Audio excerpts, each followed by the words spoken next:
ওং অজ্ঞানতিমিরন্ধস্য জ্ঞানাঞ্জনশলাকয়া চক্ষুরুন্মিলিतं येन তস্मै শ্রীগুরুবে নমঃ। বাঞ্ছাকল্পতরুভ্যশ্চ কৃপাসিন্ধুভ্য এব চ পতিতানাং পাবনেভ্যো বৈষ্ণবেভ্যো নমো নমঃ। আমার শ্রী গুরুদেবের চরণে বিনম্র কোটি কোটি প্রণাম নিবেদন করে গৌর কথা বলার প্রচেষ্টা করছি, আস্বাদন করতে থাকুন। শ্রী নিমাইয়ের বাল্যলীলা। এই বাল্যলীলাতে নিমাই বিপ্রের নিবেদিত অন্ন উচ্ছিষ্ট করে দিয়েছিলেন, সেই লীলা আস্বাদন করব আমরা। হরে কৃষ্ণ। সদা সর্বদা কৃষ্ণ কৃষ্ণ বলো। কৃষ ধাতুর উপর ন প্রত্যয় করে কৃষ্ণ। কৃষি সত্তাবাচক, ন আনন্দবাচক। যে নিত্য পুরুষ, নিত্য আনন্দে উৎস, সেই কৃষ্ণ। কৃষ্ণই সুখ স্বামী। কৃষ্ণ ধাতুর অর্থ দুটো, কর্ষণ করা আর আকর্ষণ করা। যে জীব হৃদয় কর্ষণ করে ভক্তির বীজ বনে, সেই কৃষ্ণ। কিংবা যে জীব হৃদয় আকর্ষণ করে ভক্তিপথে নিয়ে যায়, সেও কৃষ্ণ। কৃষি সত্তাবাচক, ন নির্বাণবাচক। যে নিত্য পুরুষ, সমস্ত কামনা ক্লেশের নিবারক, সেই কৃষ্ণ। কৃষির আর এক অর্থ উৎকর্ষ, নয়ের আর এক অর্থ সদ ভক্তি, উৎকৃষ্ট ভক্তি। দাতাই কৃষ্ণ। যে পাপের নিবৃত্তি করে ও শত্রুর নিধন করে, সেও কৃষ্ণ। এই নাম জপের বিধি কি? এর কোনো বিধি নেই, দেশ কালের অপেক্ষা নেই, অধিকারীর প্রশ্ন নেই, জাতি ধর্মের বিচার নেই, সূচি অসুচি, উচ্ছিষ্ট অনুচ্ছিষ্ট নেই। নামই নির্নিষেধ, নামই কামিত কামদ। গোবিন্দ রসে দুই চোখ ঢুলু ঢুলু। ব্রাহ্মণকে দেখে জগন্নাথ কৃতার্থ, কিভাবে তাকে সম্ভ্রম সেবা করবেন ভেবে পাচ্ছেন না। নিজের হাতে পা ধুয়ে দিলেন। জিজ্ঞেস করলেন, কোথায় আপনার দেশ? ব্রাহ্মণ বললেন, আমি দেশান্তরী। বললে ব্রাহ্মণ, আমি উদাসীন চিত্তের বিক্ষেপ, আমি দেশে দেশে ঘুরে বেড়াই। আতিথেয়তায় উদ্বেল হয়ে জগন্নাথ স্বহস্তে পাক করে ব্রাহ্মণ তার রন্ধনের সমস্ত জোগাড় করে দিলেন। বিস্তৃত আয়োজন, ফল মূল খেয়ে থাকে আজ কৃষ্ণের কৃপায় পক্ক অন্নের উপচার। রান্না শেষ করে ব্রাহ্মণ খেতে বসেছেন নির্জনে। খাবার আগে গোপালকে অন্ন নিবেদন করছে। মনে মনে বলছে, গোপাল খাবে এসো। কোত্থেকে ছুটে এসেছে নিমাই, বলা কওয়া নেই, অন্নের স্তূপের মধ্যে হাত ডুবিয়ে দিয়েছে। শুধু তাই নয়, ক্ষুধার্ত মুখে তুলে নিয়েছে এক গ্রাস। হায় হায়, কে গেল গেল, চিৎকার করে উঠল ব্রাহ্মণ। জগন্নাথ ছুটে এলেন। এ কী কাণ্ড! সর্বঙ্গে ধুলো বালি, প্রায় দিগম্বর নিমাই দিব্যি ব্রাহ্মণের থালা থেকে ভাত তুলে খাচ্ছে। শুধু খাচ্ছে না, হাসছে মৃদু মৃদু। এ চঞ্চল শিশু ছুঁয়েছেন, সব নষ্ট করে দিল। ব্রাহ্মণ উঠে দাঁড়ালো আসন থেকে। জগন্নাথ নিমাইকে মারতে ছুটল। এ কি কদর্যতা! ব্রাহ্মণী নিবৃত্ত করল জগন্নাথকে। বললে, ও অজ্ঞান শিশু, ওর কি ভালো মন্দ বিচার আছে? ওকে মেরে লাভ কি? ও যখন এত চঞ্চল, বাড়ির লোকেদেরই উচিত ছিল ওকে সাবধানে রাখা। জগন্নাথ মাথায় হাত দিয়ে বসে পড়লেন। আপনি কেন দুঃখ করছেন? সবই গোপালের ইচ্ছা। ব্রাহ্মণ বললে, ঘরে যদি ফলমূল কিছু থাকে তাই দিন। তাই তো আমার অভ্যেসে, তাই খেয়েই আজকের দিন কাটুক। না না, কিছুতেই না, প্রবল প্রতিবাদ করলেন জগন্নাথ। আমি আবার সব জোগাড় করে দিচ্ছি, আপনি আবার রান্না করুন। রান্নার আবার জোগাড় হলো। যতক্ষণ না ব্রাহ্মণের রান্না আর খাওয়া শেষ হয়, সামলাও দুরন্তকে। বেঁধে রাখতে না পারো, পাশের বাড়িতে নিয়ে যাও, ভিড়িয়ে দাও খেলুড়েদের সঙ্গে ছেলেকে কোলে নিয়ে চলেছেন শচী।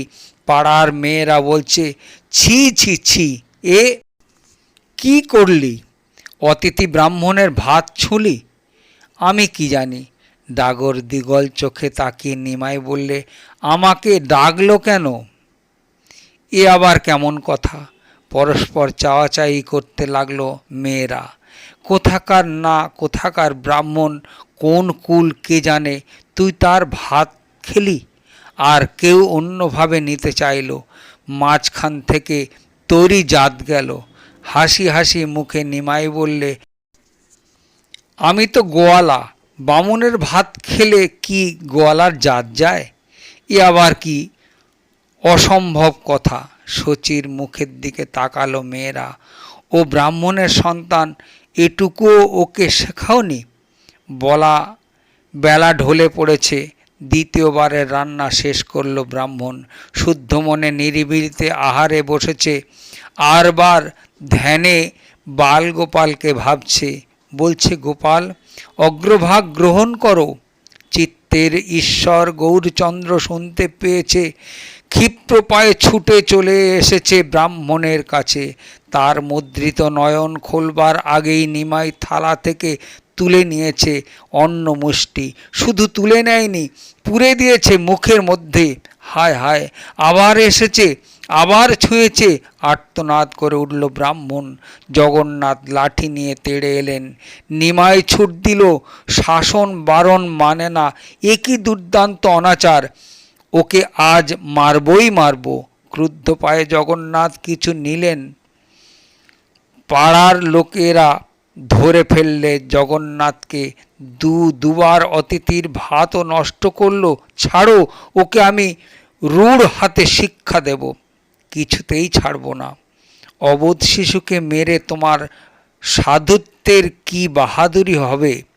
সকলে নিবৃত্ত করল জগন্নাথকে। আর মারলই বা শিখবে কি? শিখলেই বা লাভ কি? বামুনের নষ্ট অন্ন তো আর শুদ্ধ হবে না। ব্রাহ্মণ সুর মেলালো, বললে, মিশ্র, যেদিন যা হবার তাই হবে। কৃষ্ণ আমার জন্যে আজ ভাত মাপাননি, তা না হলে দুবার ফেলা যাবে।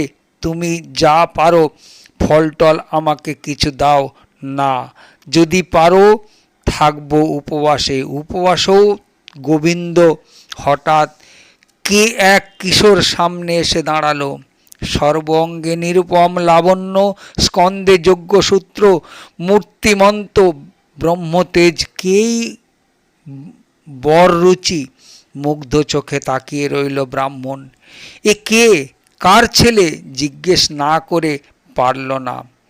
বাহ, এ তো মিশ্রেরই ছেলে, বড় ছেলে। বলল, কে একজন দুরন্তের বড় ভাই প্রশান্ত।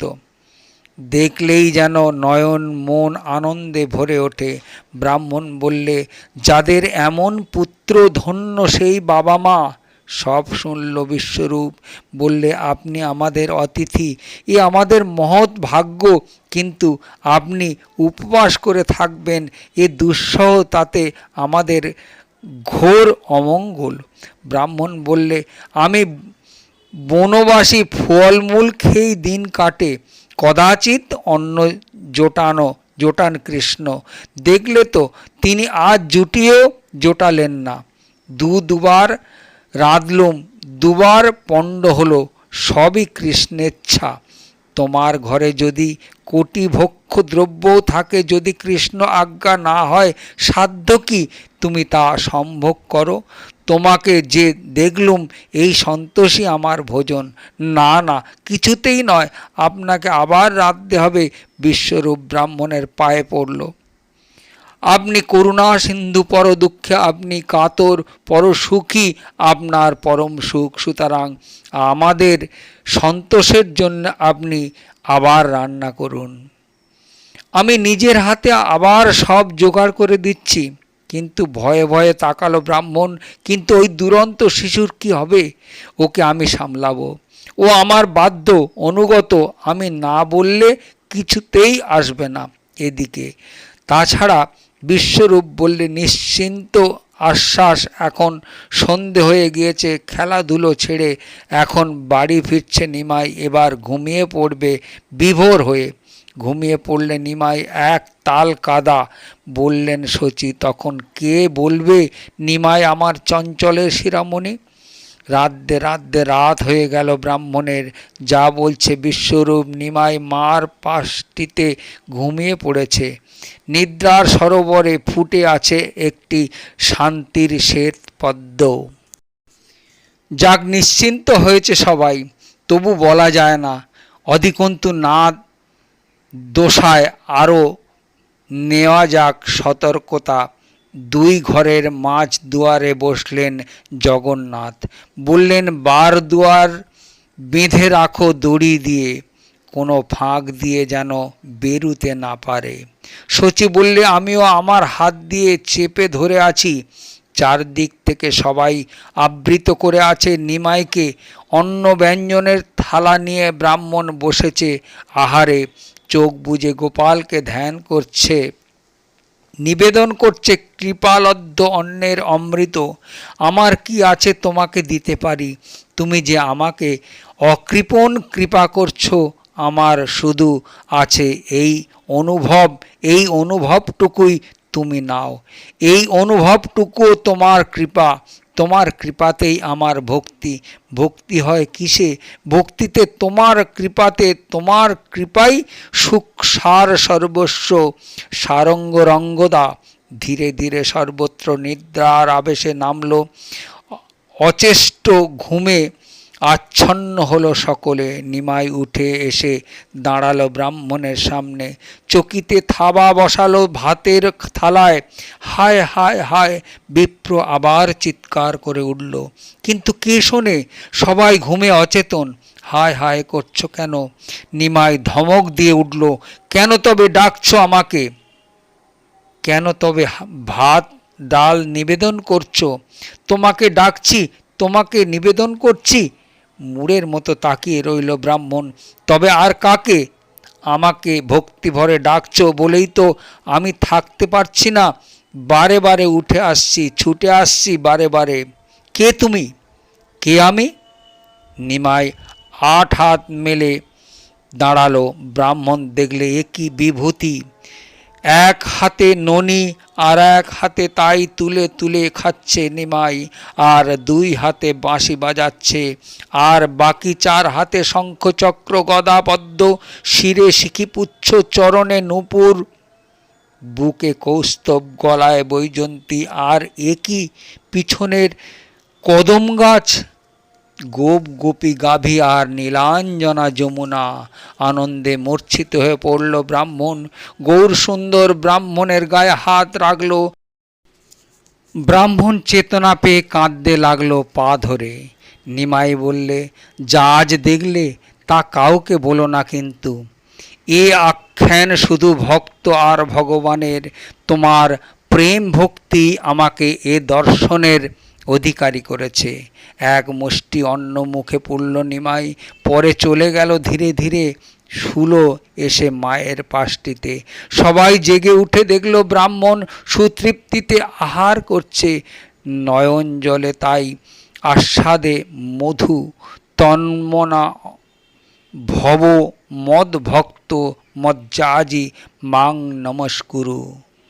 বলেছেন শ্রীকৃষ্ণ, শুধু আমাতে মন অর্পণ করো, আমার ভক্ত হও, যজন করো আমার, আর নমস্কার করো আমাকে। প্রতিজ্ঞা করে বলছি, শুধু তাতেই তুমি আমাকে পাবে। তুমি যে আমার স্বভাব প্রিয়। শুধু ভক্তিতেই হবে কর্মযোগ্য। জ্ঞান কিছুরই ভক্তি অপেক্ষা রাখে না। সে স্বতন্ত্র, স্বসম্পূর্ণ। বৈরাগ্যের যা হবে জ্ঞানে ধ্যানে, যা হবে তীর্থে ব্রতে দানে পুণ্যে, তা একমাত্র ভক্তিতেই ফলনীয়। একমাত্র ভক্তিতে ঈশ্বর বংশবধ।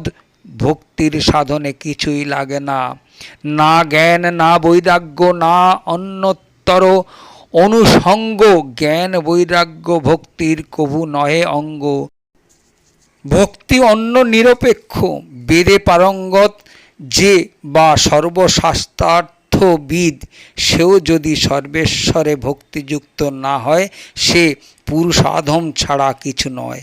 ভক্তিতে যা জাতিকুলের বিচার নেই, ভক্তি সর্বাত্রিক হোক, সে কিরাত হন বা অন্ধ্র, পুলিন্দ বা পুক্কস, আভীর বা যবন, সেও যদি ভক্তিকে আশ্রয় করে বা ভক্তকে আশ্রয় করে, সেও সংশুদ্ধ হয়ে ওঠে।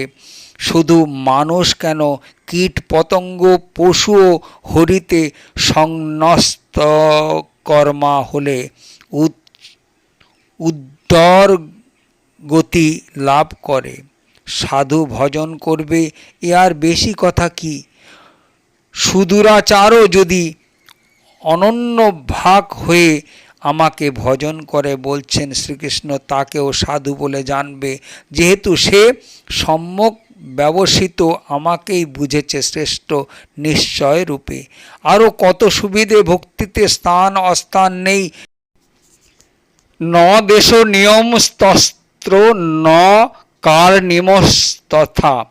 যেখানে খুশি হাটে ঘাটে মাঠে ভবনে শ্মশানে ভজন করলেই হলো। আর যে কোনো অবস্থায় প্রহ্লাদ করেছিল মাতৃগর্ভে, ধ্রুব শৈশবে, অম্বরীশ যৌবনে, যযাতি বার্ধক্যে, অজামিল মৃত্যুকালে, চিত্রকেতু মরণান্তে। নরকে বসেও যদি হরিনাম করা যায়, নরক স্বর্গ হয়ে ওঠে। শ্রীনাম সংকীর্তন কৃষ্ণ ভজন, হরে কৃষ্ণ কৃষ্ণ কৃষ্ণ হরে হরে, হরে রাম রাম রাম হরে হরে। আজকে এই পর্যন্ত। পরবর্তী লীলা পরবর্তী ভিডিওতে আস্বাদন করতে থাকুন।